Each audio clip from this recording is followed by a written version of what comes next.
नमस्कार, मैं हूं परवीन शेख और आप देख रहे हैं कैपिटल टीवी की स्पेशल स्टोरी। वेस्ट बंगाल का संदेश खाली, ये नाम सुनते ही बेबस और लाचार महिलाओं का चेहरा सामने आ जाता है। कैसे एक मुस्लिम कट्टरपंथी और इंसानियत के दुश्मन बेबस हिंदू महिलाओं को अपना शिकार बनाता है, उनकी इज्जत को तार तार करता है। कैसे ये बेबस महिलाएं अपनी आबरू को बचाने के लिए राज्यपाल के सामने गिड़गिड़ाती नजर आती हैं। पश्चिम बंगाल का संदेश खाली पिछले कई दिनों से चर्चा में बना हुआ है। यहां की महिलाओं ने राज्य की सत्ता पर काबिज तृणमूल कांग्रेस यानी टीएमसी के गुंडों पर घर से उठाकर ले जाने और आबरू को तार तार करने का आरोप लगाया। इस मामले में महिलाओं की आपबीती से पूरा देश जो है वो काफी गुस्से में है और एक उबाल देखा जा रहा है। सोशल मीडिया पर भी हैशटैग संदेश खाली ट्रेंड कर रहा है। कुछ वीडियो तो ऐसे हैं जो हम आपको अपनी इस रिपोर्ट में नहीं दिखा सकते। वहीं एक वीडियो मैं आपको जरूर दिखाऊंगी जिसमें एक महिला अपनी आप बीती बता रही है। महिलाओं ने कहा कि वो किसी और से नहीं बल्कि शाहजहां शेख से डरती हैं, जो उन्हें आतंकित करने के लिए हथियारों का सहारा लेता है। बंगाल के गवर्नर को जवाब देते हुए उन्होंने कहा कि उत्तम शिबू उन्हें शाहजहां से डरा रहे थे, तो ये मूल रूप से शाहजहां का आतंक शासन है, जहां उत्तम शिबू उसे अंजाम देते हैं। आप भी सुनिए इस महिला की आप बीती। आपसे सब हम लोग इतना टॉर्चरिंग में है क्योंकि शेख शाहजहां अपना चेयर में है, तो हम लोग का हिम्मत नहीं था क्योंकि उसका आदमी आके जो गोली दिखाकर बंदूक दिखाकर डराता था। इस डर से कोई लड़की बात नहीं कर सकता था। सबको दिल में डर है कि हमारा बच्चा को मार देगा, हमारा पति को मार देगा, कि हमको मार देगा। ये वाला डर के लिए कोई भी बात नहीं कर सकता था। शाहजहां करता है और उसका शाहजहां को बाहर से आकर उसी का डर हम लोगों को दिखाता था। शिबू हाजरा उत्तम उसका और ज्यादा हम लोगों का यहाँ का भी कुछ है असिस्टेंट जो उसको देखभाल कराता था। इसका नाम ये है, उसका नाम वो है, ये करता है वो करता है। हम लोग का गाँव में ही कुछ है जो उन लोगों को मदद देता था। आप मुझे कंप्लेंट दिया है। पश्चिम बंगाल के संदेश खाली में 14 फरवरी को भी जबरदस्त टकराव और हंगामा देखने को मिला। संदेश खाली हिंसा के विरोध में वहां जा रहे भारतीय जनता पार्टी की पश्चिम बंगाल इकाई के अध्यक्ष सुकांत मजूमदार भी पुलिस के साथ हुई झड़प में काफी जख्मी हो गए। पुलिस और बीजेपी कार्यकर्ताओं के बीच जबरदस्त झड़प देखी गई। इस मामले में आरोप है कि पुलिस ने यहां पर लाठीचार्ज किया। पश्चिम बंगाल बीजेपी अध्यक्ष सुकांत मजूमदार को बशीरहाट मल्टी फैसिलिटी अस्पताल में ले जाया गया, जहां पर उन्हें फर्स्ट एड दिया गया, जहां उनका शुरुआती इलाज हुआ और इसके बाद उन्हें इलाज के लिए कोलकाता रेफर किया गया। आपको बता दें कि इससे पहले मजूमदार ने आरोप लगाया था कि बंगाल पुलिस ने उन्हें उत्तर 24 परगना जिले के अशांत संदेश खाली जाने से रोकने के लिए उनके लॉज की घेराबंदी कर दी थी। मजूमदार ने प्रदर्शनकारियों से मिलने के लिए दोपहर के बाद संदेश खाली जाने का ऐलान किया था। एसपी कार्यालय के घेराव के दौरान बशीरहाट में बीजेपी का समर्थकों की भी यहां पर पुलिस के साथ झड़प हुई। बंगाल पुलिस ने बीजेपी के प्रदेश अध्यक्ष सुकांत मजूमदार को ताकी में गेस्ट हाउस छोड़ने तक का जो था उन्हें रोक दिया गया था और बीजेपी नेताओं को रोकने के लिए संदेश खाली में ही भारी पुलिस बल भी तैनात किया गया। शांति बनाए रखने के लिए संदेश खाली के कुछ हिस्सों में यहां पर धारा 144 लगा दी गई और सुकांत मजूमदार संदेश खाली जाना चाहते थे, लेकिन उन्हें रोका गया। इधर जख्मी होने से पहले मीडिया से बातचीत में सुकांत मजूमदार ने बड़ा ऐलान किया था। उन्होंने कहा था, बशीरहाट और पश्चिम बंगाल के कई स्थानों में हिंदुओं को गुप्त रूप से प्रार्थना करनी पड़ती है। दुर्गा पूजा के दौरान मूर्ति विसर्जन को ममता बनर्जी ने पहले ही रोक दिया है। यह ममता बनर्जी की गंदी राजनीति है। वो केवल तुष्टीकरण की राजनीति के बारे में सोचती हैं, लोगों के विकास के बारे में नहीं। मैं संदेश खाली जाने की कोशिश करूंगा, देखूंगा कि क्या पुलिस मुझे रोकने की कोशिश करती है। जी हां, सुकांत मजूमदार ने जो कहा था वैसा ही हुआ। उनके साथ झड़प की गई जिसमें वो जख्मी हो गए।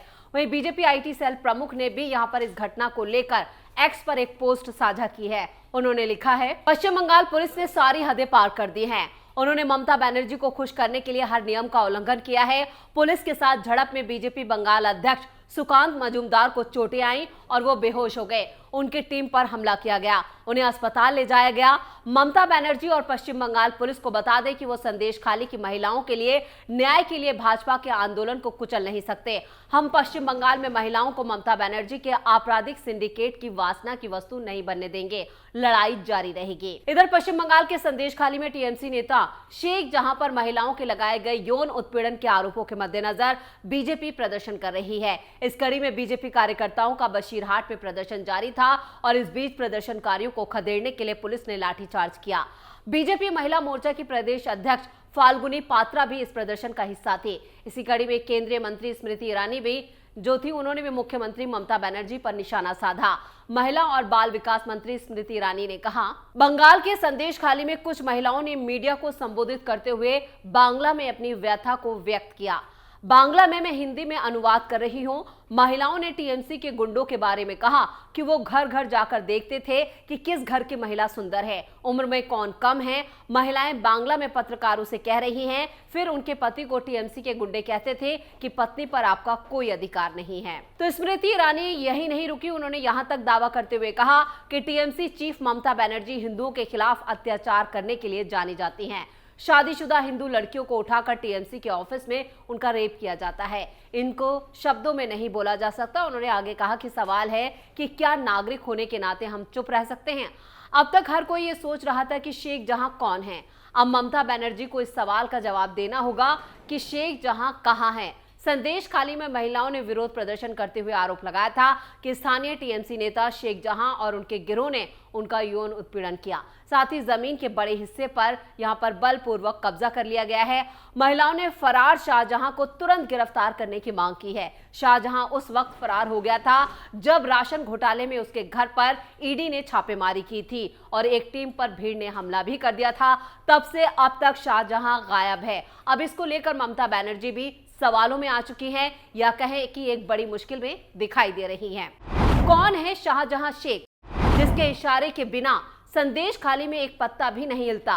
क्यों ममता बनर्जी शाहजहां शेख को बचा रही हैं? आपको 4 जनवरी की तो वो तारीख याद होगी जब पश्चिम बंगाल के उत्तर 24 परगना जिले के संदेश खाली में टीएमसी नेता शाहजहां शेख के घर पर छापेमारी करने के लिए ईडी के अधिकारियों पर हमला बोला गया था।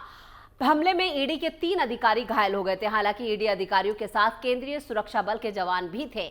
ईडी के अधिकारी ताला खोलकर तलाशी लेने की कोशिश कर रहे थे, लेकिन अंदर घुसना तो दूर, अधिकारियों को जान बचाकर भागना पड़ा।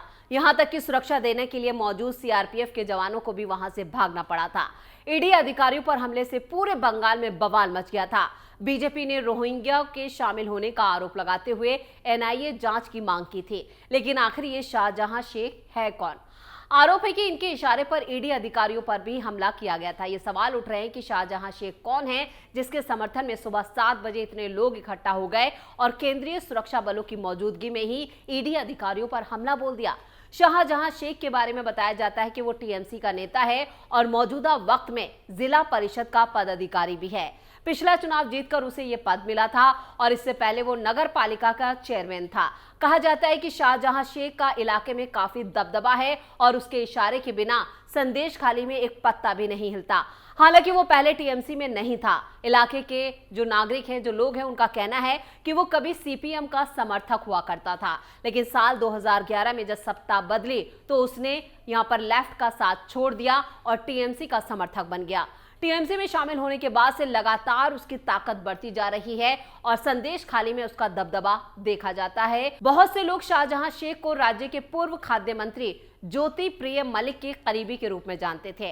राशन घोटाले मामले में ज्योति प्रिय मलिक फिलहाल जेल की सलाखों के पीछे है। ईडी ने उन्हें गिरफ्तार किया था। संदेश खाली में कई भेड़ बकरियों और ईंट भट्टों का मालिक है ये शाहजहां। वास्तव में इलाके का नवाब है। पिछले पंचायत चुनाव के दौरान शुभेंदु अधिकारी ने उनकी संपत्ति को लेकर भी सवाल उठाए थे। विपक्षी दल के नेताओं ने दावा किया कि शाहजहां ने हलफनामे में यह नहीं बताया कि उसके पास असल में कितनी संपत्ति है। शुभेंदु अधिकारी ने यह भी दावा किया था कि उनके पास एक शॉपिंग मॉल है, पार्क सर्कस में उनका करोड़ों रुपए का घर है। ईडी अधिकारियों पर हमले के बाद शुभेंदु अधिकारी ने सोशल साइट एक्स पर ट्वीट किया था। उन्होंने लिखा था, जिन चरमपंथियों ने उत्तर 24 परगना जिले के संदेश खाली में ईडी अधिकारियों, सीआरपीएफ जवानों और पत्रकारों पर कायरतापूर्ण हमला किया, वो हैं शेख आलमगीर, शेख शाहजहां का सबसे छोटा भाई जियाउद्दीन, प्रसिद्ध हथियार तस्कर हत्यारा और वर्तमान में सरबेरिया अगरहाटी ग्राम पंचायत का प्रधान शेख सिराजुद्दीन। शेख शाहजहां का भाई ममता बनर्जी के आश्वासन और प्रोत्साहन के कारण शेख शाहजहां जैसे अपराधियों ने रोहिंग्यों को अपने गुर्गे के रूप में काम करने और आतंक शासन स्थापित करने के लिए इकट्ठा किया है। एनआईए को इन सभी राष्ट्र विरोधी ताकतों से निपटने के लिए तुरंत कदम उठाना चाहिए। आपको बता दें कि ये कोई पहला मौका नहीं है जब जांच अधिकारी उसके घर पर गए और हमला हुआ। इससे पहले भी उसके इलाके में पुलिस पर हमला हो चुका है, इसलिए प्रशासन के लिए कुछ लेकिन शाहजहां का इससे कोई लेना देना नहीं था। आरोप है कि शाहजहां शेख को पार्टी के शीर्ष नेतृत्व की परवाह नहीं है। संदेश खाली के इस बाहुबली नेता के हाथों में वोट बैंक है। यह इलाका अल्पसंख्यक बहुल है और शाहजहां शेख को उन पर बड़ा प्रभाव है। 13 फरवरी को संदेश खाली का दौरा करने वाली 2 सदस्यीय एनसीडब्ल्यू टीम का हिस्सा रही कानूनी सलाहकार शालिनी सिंह ने भी बताया कि जिन महिलाओं से उन्होंने बात की, उन्होंने शाहजहां, सरदार और हजारा को घटनाओं के पीछे का मास्टरमाइंड बताया। उन्होंने कहा कि हालांकि हमें महिलाओं ने से यहाँ पर यातना के संबंध में शिकायतें जरूर मिली हैं, लेकिन यौन उत्पीड़न या यौन हिंसा की कोई शिकायत नहीं थी। ऐसा लगता है कि महिलाएं नतीजों का सामना करने से डरती हैं, यानी यहाँ पर महिलाएं खुलकर कुछ नहीं बोल रही हैं, उनके साथ क्या बीती है वो बताने से डर रही हैं। और जब यहाँ पर एनसीडब्ल्यू की टीम भी पहुंची, उसके बावजूद महिलाओं ने अपना मुंह नहीं खोला है। कुछ महिलाओं ने जरूर आगे आकर बताया है कि किस तरह से उनके साथ अत्याचार हुआ, किस तरह से उन्हें निशाना बनाया गया। और ना सिर्फ यहाँ पर हिंदू महिलाओं को शिकार बनाया गया, बल्कि कुछ महिलाएं तो ऐसी भी हैं, छोटी छोटी बच्चियां हैं, जिनकी जो दर्दनाक कहानी सामने आई है उससे आपके आंखों में आंसू आ जाएगा। मैंने संदेश खाली में जो चल रहा है उससे सीएम ममता बनर्जी एक महिला होने के नाते कैसे अनभिंग रह सकती हैं, कैसे नहीं वो एक्शन ले रही हैं, ये कई सवाल खड़े होते हैं। इधर बीजेपी संदेश खाली को लेकर लगातार प्रदर्शन कर रही है, लेकिन फिलहाल उनको भी निशाना बनाया जा रहा है, क्योंकि प्रशासन और पूरा जो पुलिस अमला है वो यहाँ पर इन जो गुंडे हैं, जो टीएमसी के गुंडे हैं, उनके साथ खड़ी नजर आ रही है। तो आपको ये वीडियो कैसा लगा, नीचे कमेंट बॉक्स में अपनी राय जरूर दें। वीडियो को लाइक करें, शेयर करें और कैपिटल टीवी को सब्सक्राइब करें।